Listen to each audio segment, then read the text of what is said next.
Assalamualaikum warahmatullahi wabarakatuh. Perkenalkan, nama saya Wahyudi Pratama dari Prodi Manajemen kelas 6B, Institut Bisnis Muhammadiyah Kota Bekasi. Materi yang saya bawakan kali ini yaitu ada 7.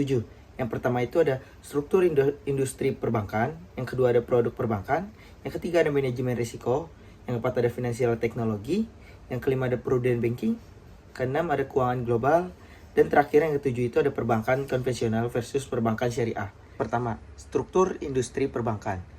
Terdiri dari berbagai jenis bank seperti bank komersial, bank investasi, bank retail, dan bank sentral. Struktur ini mencakup berbagai lapisan dari bank besar yang beroperasi secara global hingga bank lokal yang melayani komunitas tertentu. Berikut ini adalah penjelasan singkat mengenai bank komersial, bank investasi, bank retail, dan bank sentral. Pertama itu ada bank komersial. Bank komersial adalah lembaga keuangan yang menerima simpanan dari masyarakat, memberikan pinjaman, dan menawarkan berbagai produk dan layanan keuangan lainnya. Yang kedua itu ada bank investasi. Bank investasi adalah lembaga keuangan yang membantu perusahaan dan pemerintah dalam mengumpulkan modal dengan menerbitkan dan menjual sekuritas. Yang ketiga itu ada bank retail. Bank retail adalah bank yang menyediakan layanan perbankan secara langsung kepada individu dan rumah tangga. Layanan yang ditawarkan termasuk rekening tabungan, rekening giro, pinjaman pribadi, dan kartu kredit. Yang keempat itu ada bank sentral. Bank sentral adalah lembaga keuangan nasional yang bertanggung jawab untuk mengatur dan mengawasi sistem keuangan negara, termasuk mengendalikan jumlah uang beredar, menjaga stabilitas harga, dan mendukung stabilitas ekonomi. Yang kedua itu ada produk perbankan. Produk perbankan meliputi berbagai layanan yang ditawarkan oleh bank kepada nasabahnya, kayak sepertinya rekening tabungan, deposito berjangka, pinjaman, kartu kredit, dan layanan pembayaran. Produk ini dirancang untuk memenuhi kebutuhan finansial individu dan bisnis, serta mendukung pengelolaan keuangan yang lebih efektif. Ada 6. Yang pertama itu ada tabungan, yang kedua ada giro, yang ketiga itu ada deposito, yang keempat ada obligasi, yang kelima ada investasi, dan yang terakhir itu yang keenam itu ada simpan pinjam. Yang ketiga itu ada manajemen risiko. Manajemen risiko dalam perbankan melibatkan identifikasi penilaian dan pengendalian risiko yang dapat mempengaruhi operasional bank. Jenis risiko ini termasuk risiko kredit, risiko pasar, risiko likuiditas, dan risiko operasional. Manajemen risiko pada perbankan merupakan proses yang dilakukan oleh bank untuk mengidentifikasi, mengukur, memantau, dan mengendalikan risiko yang dihadapi. Ada beberapa contoh aspek penting dalam manajemen risiko pada perbankan. Yang pertama itu ada identifikasi risiko, yang kedua ada pengukuran risiko, yang ketiga ada pengendalian risiko, dan yang terakhir itu ada implementasi manajemen risiko. Yang keempat itu ada finansial teknologi atau fintech. Finansial teknologi atau fintech merujuk pada investasi teknologi di sektor keuangan yang bertujuan untuk mengajarkan, meningkatkan efisiensi dan aksesibilitas layanan keuangan. Contohnya termasuk pembayaran digital, pinjaman peer-to-peer, dan blockchain. Contoh fintech dalam perbankan. Yang pertama itu ada pembayaran digital, yang kedua ada kartu kredit digital, yang ketiga itu ada transfer uang, yang keempat itu ada layanan lain. Manfaat fintech dalam perbankan. Yang pertama itu ada efisiensi, yang kedua ada inklusi keuangan, yang ketiga ada inovasi, yang keempat itu ada peningkatan pertumbuhan ekonomi. Yang kelima itu ada prudent banking.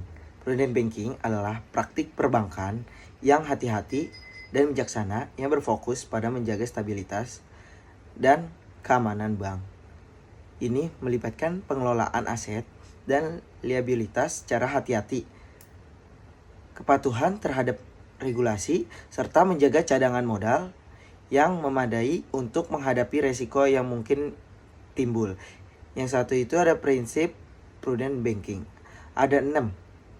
Yang pertama itu ada kebijakan dan prosedur, yang kedua ada pengendalian risiko, yang ketiga ada pengendalian operasional, yang keempat ada pengendalian teknis, yang kelima ada koordinasi dan komunikasi, dan keenam itu ada pemantauan dan evaluasi.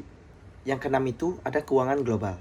Keuangan global mencakup aliran modal dan transaksi keuangan yang melibatkan berbagai negara. Ini termasuk perdagangan internasional, investasi asing langsung, dan pasar valuta asing. Keuangan global memainkan peran penting dalam ekonomi dunia, memungkinkan pertukaran barang, jasa, dan modal di seluruh dunia. Keuangan global pada perbankan merujuk pada sistem keuangan yang terintegrasi di antara negara-negara di seluruh dunia. Berikut ada beberapa aspek penting dari keuangan global dalam perbankan. Ada 5. Yang pertama itu ada sistem pembayaran global. Yang kedua ada pasar modal global. Yang ketiga itu ada pasar uang global. Yang keempat ada pengendalian risiko global. Dan terakhir itu ada koordinasi global. Yang ketujuh itu ada perbankan konvensional versus perbankan syariah. Perbankan konvensional beroperasi berdasarkan prinsip bunga dan keuntungan.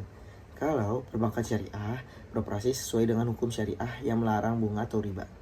Prinsip pelaksanaan bank konvensional. Yang pertama itu bank konvensional mengacu pada kesepakatan nasional maupun internasional. Yang kedua itu bank konvensional mengacu pada kehati-hatian dalam pelaksanaan aktivitasnya. Yang kedua prinsip pelaksanaan bank syariah. Yang pertama itu bank syariah mengacu pada prinsip syariah dalam pelaksanaan aktivitasnya. Yang kedua itu bank syariah menjalankan aktivitas berdasarkan prinsip syariah atau prinsip hukum Islam yang diatur dalam MUI. Lalu, produk perbankan syariah yang pertama itu ada mudharabah, yang kedua ada masyarokah, yang ketiga itu ada murabahah, yang keempat ada ijarah, yang kelima itu ada istisna, yang keenam itu ada qardul hasan.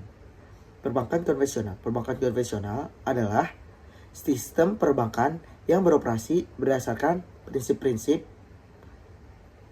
keuangan tradisional dengan fokus pada pengumpulan dana dari masyarakat dalam bentuk simpanan dan menyalurkan kembali dalam bentuk pinjaman dengan bunga.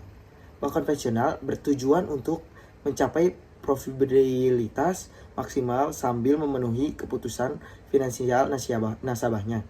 Jenis-jenis bank konvensional, pertama itu ada bank konvensional, bank investasi, bank sentral. Sekian penjelasan dari saya, kurang lebihnya mohon dimaafkan. Wabillahi taufiq wa hidayah. Wassalamualaikum warahmatullahi wabarakatuh.